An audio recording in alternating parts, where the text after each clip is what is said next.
Welcome to another edition of the YourLiveEvent.com Coaches Show as presented to you by the Hillsborough Economic Development Corporation. I'm Chase Miller, and thanks so much for tuning in to another edition here on YourLiveEvent.com. Let's get right to the coaches. We'll get to a senior spotlight, our crowning moments, that and more here on the YourLiveEvent.com Coaches Show. Coming down now on our YourLiveEvent.com Coaches Show with the head coach of the Fargo Shanley Deacons, off to a 2-0 start on the season as they make their way out west one more time here this year with a date on Friday night at Bismarck High. Joining us here from Shanley's perspective is their head coach, that's Troy Mattern here. And Troy, anytime you start the season here off to a 2-0 start, got to feel awfully nice. I know first half of the year, West competition. Then you get to your regional games coming up here in the back half of the year. But wins over Bismarck Century, a road win at Mandan. What's the biggest thing you like from the Deacon point of view 2 weeks in so far on the season here, Troy? Yeah, Chase, again, thanks for having me on. I appreciate it. But yeah, one, anytime you go on the road in AAA football, it's always hard to win. Historically, we've always had bad starts out in Mandan. So I was really impressed with our start that we had. We scored 27 in the first half. So we're really excited about that. But I think the biggest thing I'm excited about is our senior leadership. We really challenged our seniors this offseason. We demanded a lot that we just had to get back to the standard of Deacon football. And I think our kids have risen to that. And I've really been impressed just with the senior leadership. And I think anytime, if you talk to any coach, anytime you have good senior leadership in high school football, generally you're going to have pretty good success. So we're really relying on those kids just to make plays and continue to develop and continue to bring the younger guys along with them. And I think, from day one, they've done a good job of that.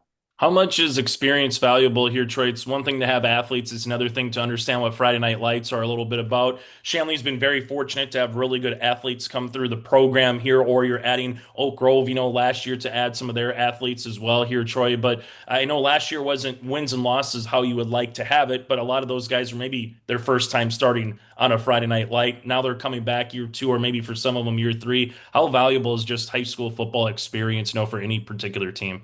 Yeah, you're spot on, Chase. Experience is everything. I think that was the problem last year is we had so many kids that was their first start. And now that they're in their second year, and like you mentioned, some in the third year, the game just slows down. And I think the biggest thing is with Jacks at quarterback, anytime you can have a 2-year starter at quarterback in high school football, it's such a huge advantage because that second year, the game is slowed down, the reads are a lot easier. And I think from the whole aspect of our team, all the experience that we have coming back and what they got to experience last year, they just didn't want that to happen again. So they put in the time. They really worked hard in the weight room and they really worked hard on the field, just getting better. And I think it's starting to showcase on Friday nights. And talk about a team that normally is very physical that you'll play next in Bismarck High, a team that also is 2-0 on the season so far early on in the year here, Troy. Just what's going to be a matchup with the Demons that, you kind of can circle, so to speak, saying every time we play Bismarck, it's kind of this area of the football that we have to play well to try to come out with the win. Yeah, I think first and foremost, you got to be able to stop the run. Bismarck High is a physical team. We know what they're going to do. They're going to pound the rock. They want to run the football, and we just got to be able to match their physicality up front. And then on defense, they've only given up, what, one touchdown per game, so less than 14 points on the season. So we obviously know they're stout on defense. They're very athletic on defense. They have a really good secondary. I think their linebackers are very active. They got a 3-year starter at nose guard who's an excellent player. So we got our work cut out for them, just with a team of their physicality. Obviously, going to the Bismarck Bowl, they don't, teams don't usually go into the bowl and win a lot of football games historically. So we know we're up for a test. It's the top 5 matchup in the state. So there'll be a lot of hype on the game, but it's a great test for our program. Our goal is to ultimately get to the conference schedule, but this is one step to get there. It's another litmus test to see where our program's at to make sure we can go back to back on the road and get things done. Anytime offensively, you got to start with the guys up front and defensively here, Troy. But let's start with the offensive line first. You mentioned with Jax over 400 yards of offense, 4 touchdowns, 1 pick so far. A plethora of running backs that you've used in different varieties to get their hands on the football. But what have you liked for the guys up front so far through 2 weeks of the season? I think experience, 4 or 5 starters are back and it shows, just making their calls, making their checks, being better with their footwork, understanding the game. I think as a totality, they're just a better football team. They're a better unit collectively. So I've been just really impressed with just with their athletic ability that we're able to do. Because obviously we're a tempo team, so conditioning is a big part of it. The first game was extremely hot, and I thought our conditioning was good because we do have some kids that have to spill on the defensive line too. So again, it's they're just bigger, faster, stronger from last year, and again, that experience is so huge. But I've been really impressed not only with our offensive line but our defensive line. Our defensive line is, we played a big Century team. They averaged close to 300 pounds. We were undermatched by probably 30, 40 pounds position, but we held our own and we stopped the run. And I'm really proud of just the physicality that we're bringing. And like we say, we think we're back to Deacon football just on the way we're in the trenches right now with our physicality. Let's talk about another player that's leading the way in tackles with 22 on the season with Briggs Hansen. Just what has he provided on and off the football field so far this season here, Troy? Yeah, Briggs is just that emotional leader, a true kid that has put in the work. He's put on about 25 pounds this offseason. He had some shoulder injuries last year that just kind of hindered, he just never was healthy. So now he's healthy. He had an extremely good offseason. Like I said, he's put on weight. He's way stronger than he ever is. But what makes him special is just his motor. I mean, he's just got high energy motor, and that becomes contagious. Every time, you get kids that make plays and just bring that energy, it's contagious with the other kids. So he's just been an excellent leader, and we only have to play him on defense too, so we can keep him fresh. And he's just got a knack for the football, and he's got good speed, and we're really happy with the way his season. And alongside him is Landon Mitchell. Landon's been a 3-year starter for us on defense. So anytime you can have those two cogs in the middle, you're going to have success. And talk about the back end of the secondary so far. Just what have you liked about their particular performance? It's easy to talk about guys who stop the run, but if you stop the run, then you know that you're going to get some passes coming your way, and you have to defend the pass too, especially when you're playing with the lead, Troy. So, what have you liked about the back end so far here this season? Yeah, so we have Will Nest, Landon Howe, and Michael Holcraft, all three that had played quite a few reps last season too. But what we're able to do is we're able to put them on a line and bring more pressure, so they're able to do some things. They're very athletic, but I think for the most part, it's just that experience that they have now. They understand the game a lot better. They've been tested early, they've been thrown a lot. Every team that we played so far has thrown 15, 20 times, and I think our coverage has been really good, and those kids are just understanding the game so much more too, and really just that athletic ability that they bring. But yeah, anytime you have success on the back end, it really forces teams to, put in a situation, especially on passing downs, it's going to be difficult to move the ball. I know there's still a few more weeks before you get into regional conference play, as we kind of alluded to, and then obviously that'll determine who makes the postseason, Troy. But so far through fall camp, through what you saw in the off season to 2 games, what's a trait or characteristic that best describes this year's version of Shanley football in your eyes?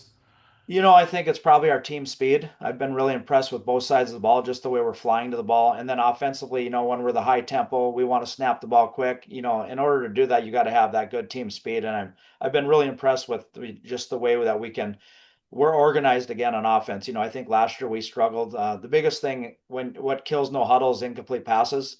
And right now we're throwing at about a 70% clip, which is important. So that way we can keep the chains moving, we can keep the clock moving, but more importantly, we can keep the tempo moving. So I think that's what I'm most impressive. Jax in game one, 7 different people touched the ball. Game two, 8 different people touched the ball. So we're able to move the ball around in a lot of different spots. And then again, on the defensive side of the ball, it's just a lot of different kids stepping up and making plays.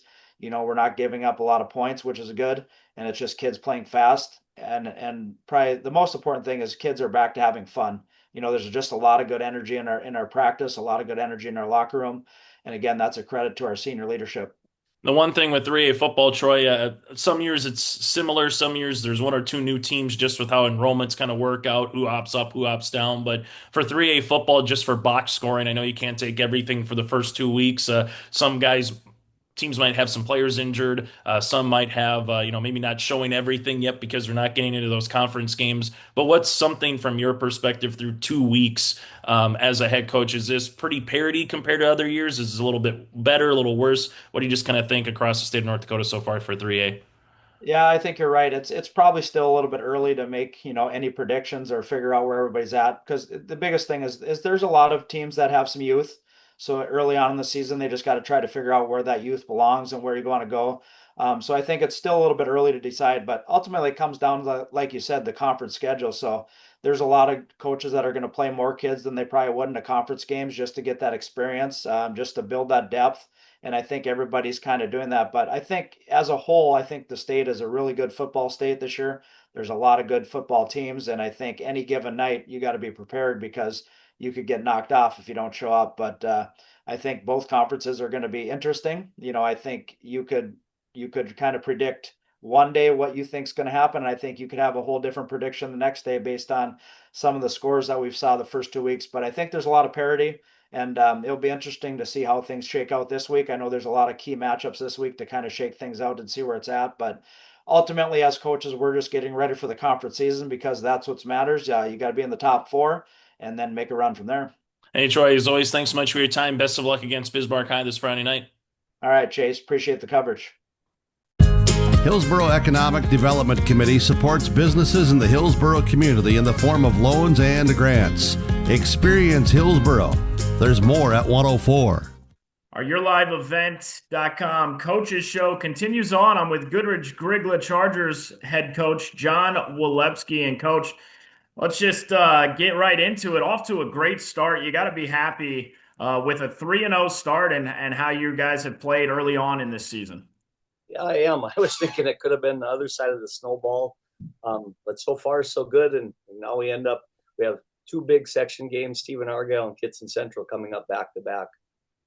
Yeah, taking a look at that Fertile Beltrami game, you have the defending state champions come to Goodridge for a big-time matchup there. Obviously, they've lost some players to graduation, but it's still the Falcons, extremely well coached. And for you guys to go toe-to-toe with them in that way and to come out with the victory, what does that do for your guys' locker room and just confidence moving forward? Oh, definitely. We just climbed another rung on the ladder. Kids were very confident now after the game. I told them we got to make sure we don't have a hangover effect for this Friday, though. But no, we were setting the bar. We were trying to figure out where we need to be at, and very happy the kids rose to the occasion, and it was nice to get the win at the end. For you guys, coming off of a successful season just a year ago and only graduating one senior, now he was a big part of what you guys did up front, Gavin Awney, but how has that offensive line and defensive line kind of responded this year? What have you seen from them where they really haven't maybe lost a step? Oh, that's exactly right. When you have a season like that, you only lose a player or so, you hit the ground running and you just build from there. I have noticed a lot of a maturity in the kids, though. Last year, they were, like I said, in a playoff game, we lost to Warren. They had big eyes, and it showed. This year, so far, they've been rising to the occasion, and they've been keeping their mental toughness, and that's what we're hoping for. Yeah, for you, you had a young quarterback, still a young quarterback in Landon Nordby, and two of your star players there. What have you seen from them here in their sophomore season that kind of taken their game to the next level? Yeah, Landon, he struggled a little bit early at the end of this year from the kind of at the end last year in that playoff game, and then really big performance there with him and Shea Jacobson on that last drive with 40 seconds left. It was nice to see. Awesome. And then we're having some problems with. I got your back, but no sound. Sound, okay. Oh, can you hear me now? Yep. Yeah, my Zoom is acting all crazy here, so hopefully we can get through this interview. But you guys got Stephen Argyle on Friday, another tough opponent. I mean, just looking at those first 4 games, you're 3-0 through 3 of them, but you guys are going to have to come ready to play against a really talented Stephen Argyle Central. Yeah. These 2 are our next biggest games because of section playoff alignment. We're probably going to have to win out to get the number 1 seed. Kitson Central's right after them, but Stephen Argyle's got so much speed. That's the big thing for them, and they're senior dominated as well. So one of our arch rivals, and it's going to be a fun game. It's over there, 3:30 in the afternoon. I think it's their Hall of Fame and homecoming week, so it's going to be a lot of events going on. So a lot of events going on for a crosstown rival for you guys. You guys going to go in there and try to play spoiler a little bit for what they got going on. Oh, definitely. Yep. And practice this week is Stephen Argyle week. We throw everything we can to try to get a good performance against them. And like I said, they got so much speed and they can throw the ball well. So, we're going to have to be able to shut that down. We're going to have to put some points up as well. Well, Coach, you got an exciting young team. I really appreciate you taking time out of your morning today to hop on with me. And we'll be paying attention to you guys the rest of the way. We're rooting for you, and best of luck on Friday. Thank you for having me, and thanks for all the coverage you guys have. Appreciate it. Thank you, Coach. Yep. See ya. If you have concern or questions about the mental health of yourself or a loved one, Trail District Health Unit's Credible Mind platform offers convenient and confidential resources to help inform you about mental well-being. Credible Mind offers 21 different assessments to guide you in your mental health journey, from sleep quality and burnout to anxiety and depression. To get started today and learn about your mental, emotional, physical, and spiritual health, visit traildistricthealthunit.crediblemmind.com. There's more at 104. Hillsborough, North Dakota has everything you need on your next road trip. Food, fuel, fun, and family-friendly activities. Stop by and fill up your tank or grab a bite to eat. Have a blast at Goose River Golf Club, the swimming pool, or one of our beautiful parks. There's even ice skating and cross-country skiing. Take in the sights or stay the night so you don't miss a thing. Experience Hillsborough and see why there's more at 104. Welcome back to the Coach's Corner here on KKCQ. We just talked with Greyhound volleyball coach Alyssa Macy, and now we're talking Greyhound football with Coach Joe Woods. The Greyhounds with their first road game of the season coming up on Friday. But, Joe, you don't have to go very far because you're heading to Winnie-Mac. And you and I talked about your previous matchups with the Patriots and the kind of crowds we've seen at both locations. Yeah, it's cool playing this close to home because everybody knows everybody. And families know families and kids know kids. And that makes for a good crowd. You know, our first time we played them at their home field, and it was a blast. The environment was fun. There's people surrounding the field and the stands, or, standing around the end zones. And then last year they came to our field, and it was the same. Everyone was a lot of people, and even people I talked to said, "Man, it was hard finding parking." Like, well, that's a good problem to have. Mm-hmm. Well, that's the thing, too. I mean, the crowd support for both the Greyhounds and the Patriots is outstanding. And we'll talk more about the matchup with Winnie-Mac here in just a little bit, but a nice home win against the Ponies of Warren Alvarado Oslo last Friday. Yeah, it was a really fun game. We knew they were going to be a tough football team coming into it, and they put a lot of good stuff on film leading up to that. They had a 0-week game, and then they had week 1. So they had an extra game underneath their belt, and they were a physical football team. I thought that their linebackers and their backfield offensively were really dynamic. That number 20 on defense, he was a thumper. Had to make sure you got a hat on him every single play. And then number 1 in the backfield, I thought that he did a really good job running the ball for them. And man, their offensive line played well, and they made it interesting toward the end of the game. That's for sure. Yeah, one thing, and we talked about this on the post-game show, we saw an improvement from week 1 to week 2 was the penalty situation or lack thereof. I think you had 9 in your first game and just a couple last Friday. Yeah, you know what? That's a real emphasis. And early in the season, you're not used to seeing those flags fly. You can get away with some things at practice that you're not going to get away with during the game. So week 1, you kind of anticipate that it's going to be sloppy, it's going to be messy, and you want to clean that stuff up moving forward. And I thought our guys did a good job. You could even see it on film. Guys would be in a bad situation as far as, man, am I going to get a block in the back? Am I going to get holding? You see the hands come off, and they would try to reposition themselves, get a better angle, and then get the block, or just hands off and then live to fight another day. So it was good. It was good. It was good growing on that, and you want to continue to get better every single week and pointing out those things on film where you can get better. And you're going to get hustle penalties every once in a while with inadvertent face mask, or a holding, and those things are going to come. You just don't want the egregious ones, 15-yard penalties and personal foul. Those things you cannot live with.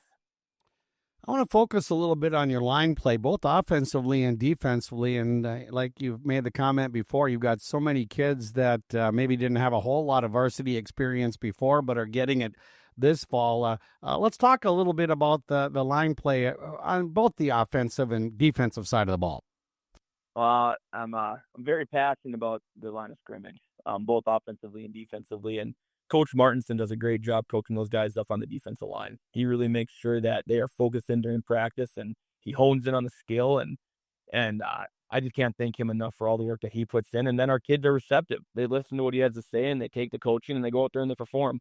And that's big. As long as you have kids that are listening to what you have to say, and if you can control the line of scrimmage, I really feel like you give yourself an opportunity in every single game. Then offensive line wise, we take we take pride in reestablishing the line of scrimmage, and we just have great kids up front. Really good kids that work hard at practice every single day, and then they put in work outside, whether they're watching film or hitting the classroom and drawing up plays and making sure they're communicating. And we have Parker Nelson as our center, and he runs our offense. He really does. He makes sure that everyone's accounted for. Everyone's going to where they have to go, and they said it at practice on Monday. Parker will get us right. Parker will tell us where we're going, and he's a coach on the field, and it's such a blessing to have him because he's a student of the game. And he's passionate, and he plays with a streak that it's hard to coach. Hard to coach that when they play with a streak, and it's fun to see. All right, Winnemac coming up on Friday night. The Patriots, that's the thing. They've been hit really hard by the injury bug, so they are far from being in a full strength situation for Friday night, but still a pretty dangerous team. And, of course, Aaron always has those guys ready to play. Absolutely. Aaron does a really good job. He's a great coach. They have a great program over there. And they're unfortunately, it's been the injury bug that's hit them this year. And, they're still recovering from some injuries last year that they faced in football. And that's always hard, especially in small schools that you're so razor thin. And especially at a certain position, if you have one guy go down that maybe is your quarterback or your running back, and for us, it's an offensive lineman, it's hard to replace that, not only the skill-wise, but then the leadership aspect of it and the experience aspect of it. And I know that was a big thing that Aaron was excited about going into this year rather, was, hey, I have experience. And it's hard when those guys get hurt. I think they're a good football team. I think that they're starting to get some things rolling. They do a really good job of disguising things. They really do a really good job of spreading you out and spreading you thin and then hitting the edges. And they're just some really athletic kids over there too. So that he's going to have some stuff dialed up, and it's a rivalry game. I could care less what the records are. In my mind, we're 0-0, and in their mind, they're 0-0. I'm sure that's what they're telling their kids too, that go in there and compete and don't care about the last 2 weeks. I don't care about the last 3 weeks. I don't care what happened. Let's just go out there and play a good physical football game. And it's easy to get up to these football games when you're playing your neighbor right down the road. There's a chip on their shoulder. There's going to be a chip on our shoulder, and you want to go in there and just, put your best foot forward. So it's going to take a really good week of preparation for us this week to make sure we're ready for them, because I think they're a really good football team. And if you go out there flat, they're going to make you pay. Say, Joe, before I let you go, some interesting results last week around the area, especially for 9-man, whether it be Section 6, Section 8, whatever. We're seeing some interesting early results as far as the Section 6 and Section 8 9-man results are concerned. Yeah, I really think that's just a testament to the strength of programs that we have up here. We have a really good group of coaches, and we have a really good group of teams. You look around the area, you look at the Clearbrook, the Stevens, the Fertles, the KCCs, the Winnemacs, the DGMRs, the Goodridges. I mean, the list could go on, and Northern Freeze, and they're really well coached, and those kids they're playing a good brand of football. And so any week, anyone could win, in my opinion. You never know who's going to show up and play, and that's why I said earlier, you got to make sure you have a good week of practice and dial it in and go out there from the start. You can't go in there and lay an egg right away and then have to claw back into it, because in our league, it's hard to claw back into it when those teams get rolling, those teams get going, those coaches get in a groove calling plays, the defense starts feeling comfortable. It's hard to claw back into those games, so you can't get yourself started on a bad foot. All right, Joe. Hey, thanks for your input on the Coach's Corner this evening. We'll see you at the field at Winnemac on Friday. Good luck to you and the Greyhounds, and we'll chat again Friday. Awesome, Tom. Thanks for the coverage, and we'll see you Friday. Sounds good. Joe Woods, Fosston Greyhound football coach, joining us here on the Coach's Corner. Coming up next, we'll have a chat with Luke Nelson, the Fosston Bagley girls swimming coach, as the Seals hosted Park Rapids in a duel last night. That's coming up next here on the Coach's Corner. This week's Dakota Heritage Bank Crowning Moments brings you highlights from your live event broadcasts, celebrating standout performances and achievements from our local athletes. These are the moments that inspire us all. Moments of determination, teamwork, and success. Dakota Heritage Bank, helping dreams come true. Sharing our heritage, sharing our future. That's Nora Delabar with the serve. Puts it down to Wertman. Front line. Adair, Wilsey taps it over. Here's Jada Smith to Delabar. Differting back to the front line to Adair. This time, Wilsey puts it down for the kill for Wilsey. Shotgun formation. Dick again looking to pass. He'll throw it. Has a man open, and it is Green who makes the catch, and he's sent by the defender, and there he goes! The 30, the 20, the 10, touchdown Horace! An 87-yard strike for the Hawks! Squirrels rush 4. Palmer steps up. Palmer fires, throws. This one is going to be caught in the end zone. Oh, what a catch by Heilman. Heilman nearly dropped it, came back down with it, and Palmer threw a dart. Touchdown, Firebirds. With Green in motion, it'll be a forward pass to Dick, or pardon me, Green, who gets a big block from Anderson, and then a stiff arm, and he's down the sideline. Will Johnson catch him? No, he will not. Aiden Green, 57 yards to Pater. 3rd and 10. Cotton on the outside, able to get to the boundary at the 10. Cotton puts the shoulder down to the 5. Cotton in the end zone, and he hot steps in for a touchdown. The fountain from the pistol. Throwing over the middle, intercepted. Jeremy Tice, the safety, down the far side. And he'll make it for a touchdown. Going back to the last set. And the serve from Jocelyn Oster. Blocked. Central to reload. Tipped over by Bybee. Gross tipping. Down. Kind of 6 might hit a little more than wounded duck. Big handoff, big gain. Right side, it's Pennis. Ahead of the crowd, it's a foot race, and he's going to win it. Touchdown, Thompson. Card with the serve to the libero in the back. Oh, what a beautiful set over. The setter, Rinky, catching everyone sleeping. She's done it a couple times tonight. She's picked her spots well. Ball will be at the 36-yard line and a first down give. Polk County West into the backfield on a first down. Up, ball's loose. No whistles. Ada-Borup-West recovers the fumble. And there's Casper Kritzberger down the sideline. Kritzberger to the end zone. Touchdown, Ada-Borup-West. Bittner will take the snap. Drop back, look to pass, fires, and that one is intercepted. Hunter Kamat with the interception, and it's a pick 6.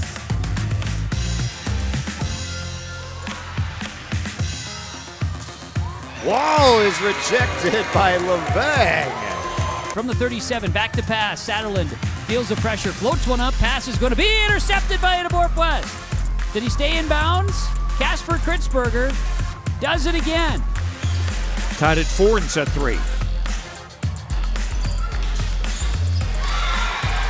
Big swing by Tollefson. The tight end spot. Play action to Exner. Palmer pocket evades. Palmer rolling near sideline, getting chased, steps up, fires. This will be, is it caught in bounds? Yes, it is. He tiptoes on the near sideline. What a catch here from Devil's Lake in Max Palmer. Here in varsity action. Smith with the serve. Buffett digs it out. Broncos put it over net. Lesko to Delabar. Here's Adair to Wortman's going to put it, smashes it over, finds a soft spot in the defense, that far corner. Smith not able to get a hand on it. 1st and 10 here for Devil's Lake at the Squirrels 42. Double move. Palmer going down the middle, caught by Heilman, who takes a stick and losing his helmet is Colton Cruchet. Snap, give is to Lucina. He powers ahead. He's got a hole. 40, 30. It's a foot race. 20, 10. They're not going to catch him. Riley Lucina with the 57-yard touchdown carry. We continue to serve here for Valley City.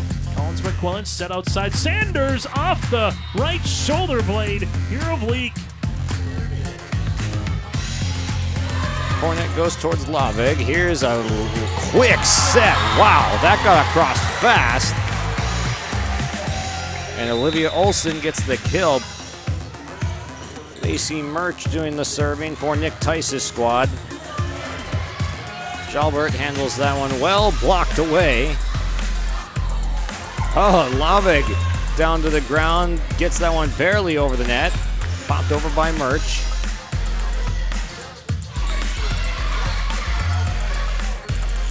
Hewitt had a nice opportunity, but The Jaguars keep it alive. Oh, and a block to cap it off. As Alita Krenzel checks into place in back row here for the Colts. Raiders there on offense to get the block. Aaliyah Hannig popped up in the middle. Oh, what a connection that was. Service, back left corner, Larson and Nielsen, free ball over by Burchell. Keller to Collins McQuillan, set metal down for a kill. To Nielsen, leak set. Here comes Koka, right-handed swing, Brink keeps it alive. Collins McQuillan, free ball over on the third. Highliners here with leak set. Here comes Koka again, blocked! And the block party by number 12 and Cato to guard. Here now in the fifth. Keller to Onken, dump opportunity, push right back by Peterson. This one set to the outside, Sanders up and over, down the line. Suffolk to Leak, set outside. Here comes Koka, down for the kill. Koka with her 35th kill of the match. Serves away, good serve. Up at the net, and the hit dug out by Olsen. And they set over, and the set free ball back. Weems up to Favre. They set it across for Emma Favre off the kill. Thunderbirds able to keep it alive, and then a hit that's stuck on the back row by Weems. They set up Emma Favre again, and this one is good. Here's the next serve away. Severson to Big Bear, and they'll set it up. Poitra has to tip. Played by Favre. Now Wilde. Here is a hit that goes into the back row from Charlie Phillips, kept alive by Big Bear, and Kennedy MacArthur's hit, dug out back row Favre. Now it's the next Favre in the corner. That's a great hit by Charlie Phillips. During a match like this one tonight where it's going to be a little more amped up, Johnson, Severson, Audrina Egan says, I got all the energy in the world. Smash with the hammer. Movie history is Yukon Cornelius from the Frosty. And, absolutely. There's a swing. Yes, Stott saves it in the back row like nobody else can, and then down by Vetter. She's got 3 of the 6 aces. Another one for Ruth Haugen. 3 in a row. Oh, big with authority. There is Kelsey Johnson on the return.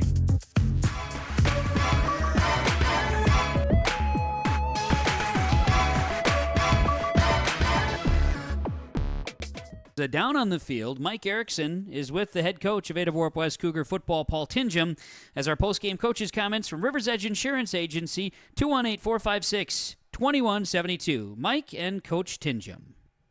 Coach Tinjum, thanks for joining us here. Good win. It certainly wasn't the prettiest win, but these defensive battles aren't always that way. And 7 turnovers, you have to be proud of the way the defense have played. Yeah, I mean, we definitely an ugly win, but you're always going to want an ugly win over an ugly loss. 7 turnovers, that's pretty crazy. So that was huge. If we don't get those, we're in trouble. Obviously, we had a hard time moving the football. We had so many mishaps and different things go wrong against us, and they played really good defense too. I mean, it was the defensive battle, obviously, but yeah, we're happy to get the win, and we got some kids banged up. We're hoping they're going to be okay and ready to go next week. But we'll have to see come Monday.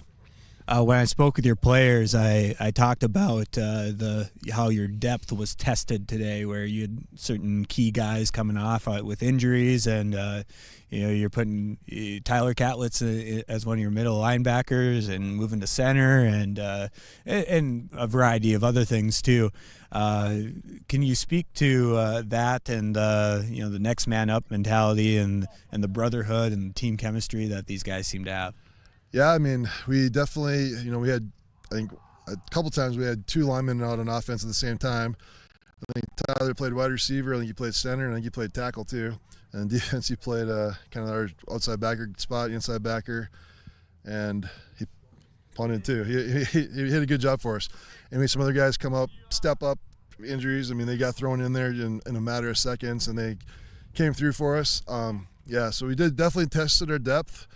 Hopefully that builds a little more depth for us so we can, be confident in putting some of those guys in there and keep us a little fresher for sure. But yeah, guys made some really good plays in defense. Guys stepped up and were ready to step in during the injuries because, I think we had 4 at least 4 or 5 different guys leave the field because of some sort of injury during the game, and guys jumped in and did their job. So that's good to see. What's next on the schedule, and what kind of preparations do you have planned for the week? We got to go up to Red Lake County Central and play a very good team up there. So, we just gotta get healthy, and then we need to obviously just keep getting better. I mean, we're happy to win tonight, but we got a different monster next week. I mean, Red Lake County's very tough right now. They're going through a run of really good boy athletes up there. Last year they had a lot of success in their football, basketball, baseball seasons, all of them. So we know we're in for a big challenge next week. We know we got to be prepared, and we got to play our best to have a chance to win that game, because they're an excellent team, and they're just well coached and a lot of good players. So we're just going to get ready and give it all we got and hope for another ugly win. Well, good luck to you this upcoming week, and it was good to chat with you. Yeah, thanks. That is Paul Tinjum, head coach, Ada-Borup-West, joined by Mike Erickson down on the sidelines here as Ada-Borup-West earns a victory, moving to 1-1 on the season. Don't be fooled by that beat-up old cap. Its faded crown represents the tireless work of America's farmers and ranchers. Its sturdy brim, their dedication to providing our nation with a safe, affordable food source. So we'd like to tip our hat to them. Farmers Union Insurance, protecting those that protect America's food source. Visit with Ryan Opdahl, your local Farmers Union insurance agent in Hillsboro. Stay up to date all year long with your live event from our social platforms with X, Facebook, and YouTube. From the latest coaches show to watch game broadcasts back on demand from earlier in the season. Search your live event on YouTube and hit subscribe. Outside the three-point arc. Pick and pop here with Spaeth into the left side corner. 3, good. For the complete and most up-to-date schedule throughout the year, head to our website at yourliveevent.com.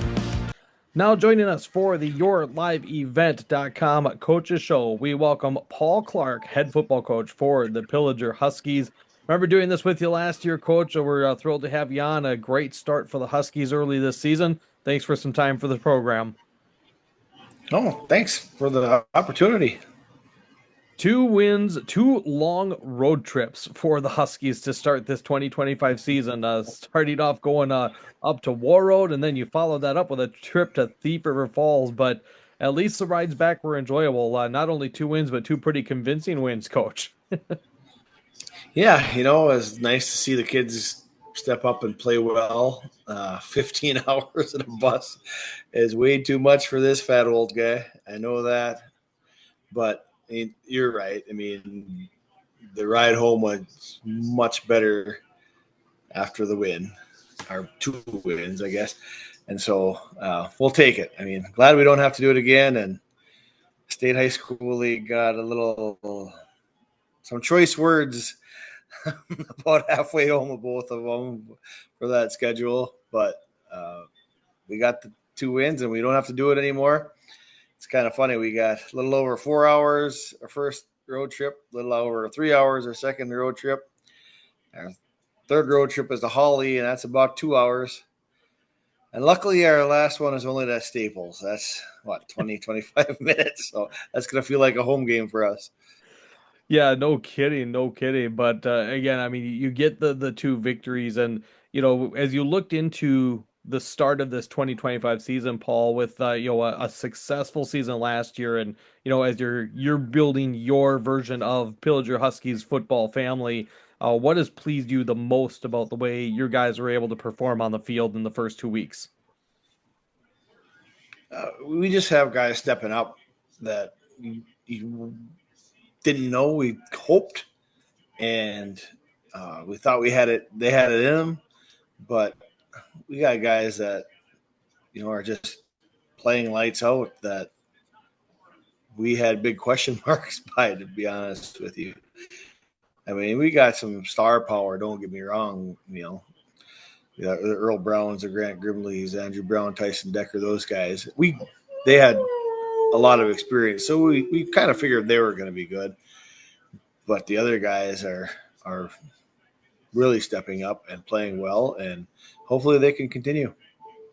When it comes to putting together now, 2 decisive wins, you're getting it from both sides of the ball defensively with the style you like to play, with some of the key focal points that you and your coaching staff work on. What were the really key defensive points for these two victories for Pillager?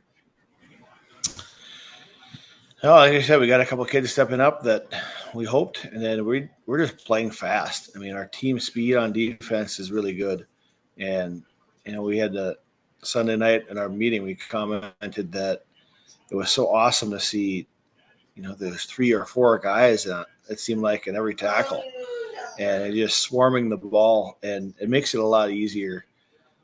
First week against Warroad, it didn't really happen, but I think that running back up in Warroad had a little bit to do with that. That Lund kid is, as a sophomore especially, is really tough to handle. And that was our focus point this week, is let's get more hats to the ball. And so we don't have to make so many one-on-one tackles. And boy, did they execute that well. It's our defensive coaching staff is doing a phenomenal job of putting them in the right spot, and the kids are really executing well. I know you and I had talked on our radio coaches show, and you had mentioned the offensive line, and with the way you want to run your offense and do some of that ground and pound, you have a quarterback that's very versatile. We know he can do some things in the air as well with Grimsley, but overall, it sounds like your offensive line has also really come to play through the first 2 weeks. Yeah, they're doing extremely well. They are putting some holes together and blocking the right guy at the right time, and just playing extremely well. And they are playing well together. They're complementing each other really well, and we're doing some different things this year with flopping sides of the ball and marrying guys, and it seemed like that they're getting really comfortable with each other, and they're knowing how each other, that little offensive lineman's calls and stuff like that are becoming much more easy for them. And, it's not an easy offense to figure out. And I couldn't be more happy with where we're at with the offensive line. Now, of course, Coach, as we are preparing for week 3, you've got a really big showdown for your home opener. Barnesville is coming. And we know, coaches, that you always say it could be almost perfection for 2 weeks, but you're still going to be growing. You're still working on certain things. What are the big focal points for the things that you've liked, that you've seen, but also are trying to improve, as you've got some really heavy hitting opponents coming up your way? Yeah, we talked today about just getting back to the fundamentals and doing them better. Team like Barnesville, any mistake you make, and they're going to really make you pay. And so just getting back to the basics and, taking correct steps on defense, have your eyes in the right spot, knowing what gap you're in, just, getting back to the basics and being really good at the littlest things. And if we can do that, I think we'll be just fine. There's no magic potion to it. We just have to play like we have the last couple games, and just, when the opportunity presents itself, make the play. And that's what's been working for us so far. And I think the water definitely gets deeper. What have they won? Like 150 state or section championships in a row. So they know how to win. They're perceived to be down a little bit from past, but you know what? They're 2-0 and 2 fairly convincing wins. If that's down, I don't know. I wish I was in those shoes if that's down. Yeah. So, we're just going to, like I said, just get back to the fundamentals and just do the little things really well. And hopefully that's enough. Well, I'm excited because I have the call on that one for Friday night, and we know that Barnesville is going to test that defensive discipline. So I'm looking forward to seeing what you guys can bring, Paul. Congratulations on the 2 wins so far, and I'm looking forward to talking to you throughout the year. Well, thanks for the coverage, and see you Friday. Hopefully we could give you a good show. What was Lane Kiffin? Bring your popcorn, Devin. Yeah. Hopefully we can put on a show. We're ready for a showdown, Coach. Thank you so much for the time here on the YLE Coaches Show, and we'll see you Friday night. All right. Thanks. Paul Clark, head football coach for the 2-0 Pillager Huskies, joined us on the YourLiveEvent.com Coaches Show. As we come back on the post-game show, join us, the head coach here for the Valley City Highlanders, that is Cynthia Klabo, able to get to 1-0 on the season, but more importantly, it's a region road win as well, Cynthia. What did you see just from your team to come away trailing 1-0 to start things off? All of a sudden, Kindred ties it up at 2 apiece, plays a little extra volleyball, but found a way to have a good start in the fifth and, finish it off finally and get to 1-0 on the season. Yeah, when we started, I'm like, ooh, we should have had a little bit more quicker practices. You like kind of learn it, and they adjusted really well for that second one. Yeah, I'm just so proud of them to not give up, right? Like, we were down by quite a bit in that first one, and they just kept pushing. And, I mean, they tied it up in the third, and we were up by quite a bit. I mean, they took 2 timeouts before I even thought about anything, and yeah, I'm just proud of them to not give up. Just keep pushing. What was it about? I mean, you just kept writing the kills down, and you had to double check to make sure you're writing them down right. 35 kills. When you play 5 sets for Katie, she had obviously the cross the cross line shot. She had the tip, obviously, down at a couple levels we were talking about. But what did you just see from Katie to come out and kind of say, hey, find a way to give me the ball wherever I'm at, and I'll try to make the best play possible from an offensive side of the net? Right. Well, we're running that 5-1, so we put her right beside Bryn, so that way we have that strongest hitter when we only have 2 hitters in the front, and we have Katie Burchell, who just played the lights out tonight too. But yeah, she's such a good hitter. I mean, she can see the court so well. She can adjust her shots. She can change, like, wherever the ball's going, she can change any type of approach. So it's super fun to watch. You mentioned about Burchell. She had the block party here tonight, but someone who came up timely was Nora Peterson in some big situations when maybe he was teetering towards Kindred, and boom, she got a block or she was able to get a kill. What did you see from Nora's performance? She's a player, right? She just wants to win, and she's a competitor. And so anything she can do to get that ball. I mean, she had a ton of, I don't know, one of them, she was like on the floor 3 times, I think, to get that ball up, and she can just find a way to kind of just place that ball side to side. When you go forward now, obviously you had to wait to play some volleyball. Yeah. Now you got a ton of volleyball coming in the next couple of go. weeks here, Cynthia. You got a good Central Cast team who swept Wahpeton here tonight, so it'll be a battle of 1-0 teams in Region 1 play. Just what do you want to take moving forward, whether it's Central Cast to the tournament over the weekend to whoever you got coming up for the rest of the schedule? What did you learn from your team, albeit just one match, but still a really gritty 5-set match here tonight? Yeah. I think just the quickness, right? We got to make sure that we are covering those deep corners. I know they caught us on those ones a couple times, and Morgan Larson adjusted really well to that. And yeah, I think just the quickness, the confidence to know that we can do it, right? And getting those serve receives, those passes, those free ball passes, we got to get them closer to the net so that way Bryn can do something with them. Able to have your first match go 2 hours and 10 minutes, so I think the girls are in shape, right? Yeah, I hope so. Yes. Hey, Cynthia, thanks so much for your time. Best of luck on Thursday night. Thank you. That again, Cynthia Klabo. We'll take a quick break. When we come back, we'll hear from Katie Koka. That is next.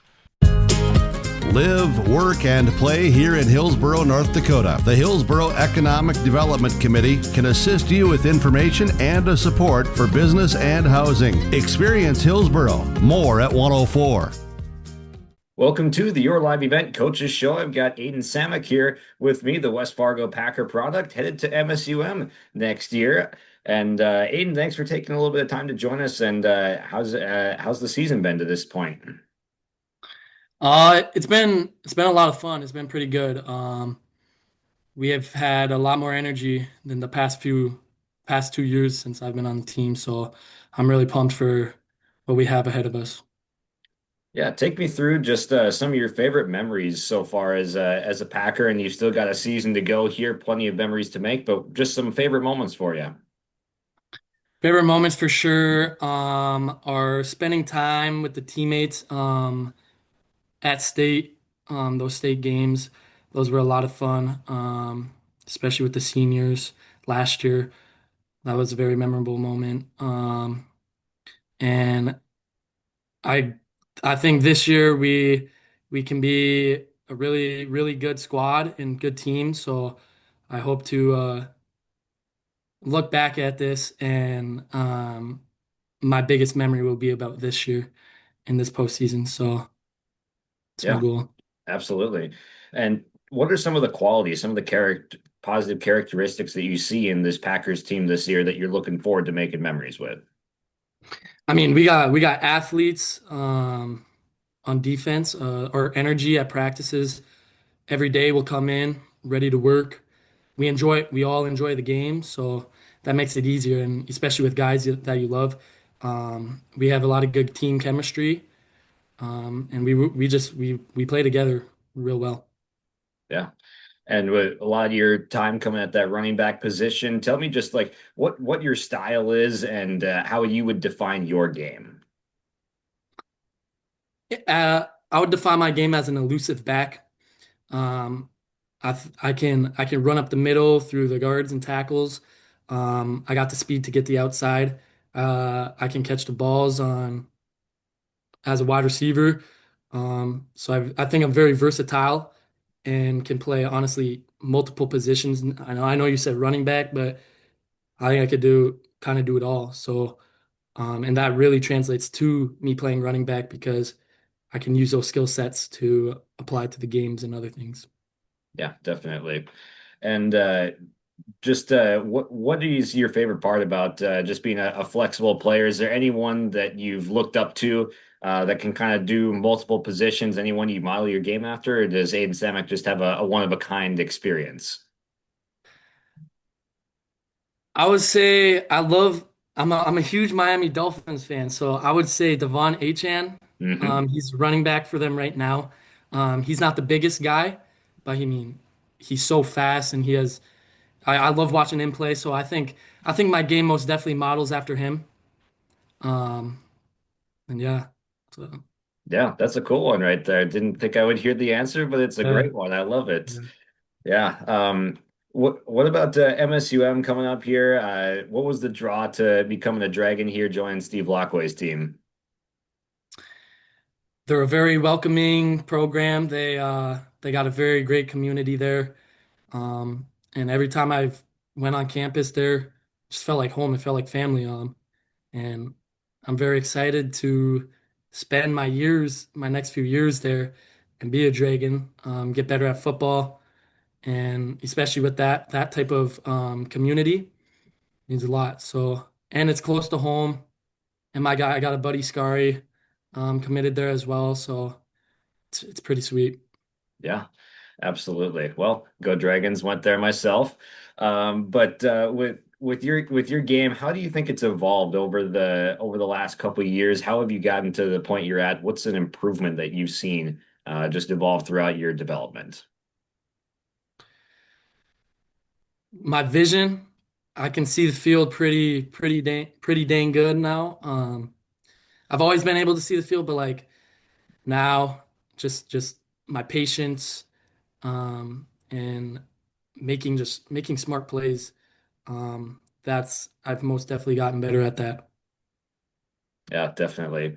And then just something that maybe you've picked up from the coaching staff or some wisdom from teammates, whether it's on the field advice or off the field advice. What's a good piece of advice you've gotten from some trusted friends or coaches over the years at West Fargo?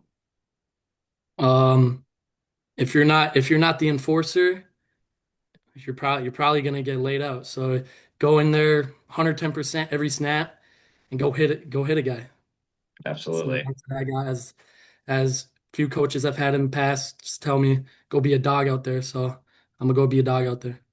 Yeah, from the highlight reels that I've been watching of some of your stuff, that certainly looked like the mentality that was going through you out there, able to just put a foot in the ground, lay a shoulder down. So how big of a part of your game is just being a physical running back on top of already, you said, an elusive back too? I know I just run so hard. And I love context. Like, I mean, I will be the enforcer, and if there's a guy in front of me, I'm gonna run him over. So nothing more to it. Yep. Well, we appreciate you stopping by here on the Your Live Event Coaches Show Senior Spotlight. So appreciate you stopping by, and best of luck with the rest of the season. Appreciate it. Thank you so much. Absolutely. That's Aiden Samek from West Fargo joining us here on the Your Live Event Coaches Show Senior Spotlight. Again, that does it for another edition of the YourLiveEvent.com Coaches Show. Join us every Wednesday night at 7 o'clock. Here is brought to you in part by the Hillsboro EDC. I'm Chase Miller. Enjoy the rest of your Wednesday night and join us again next week for another edition of the YourLiveEvent.com Coaches Show.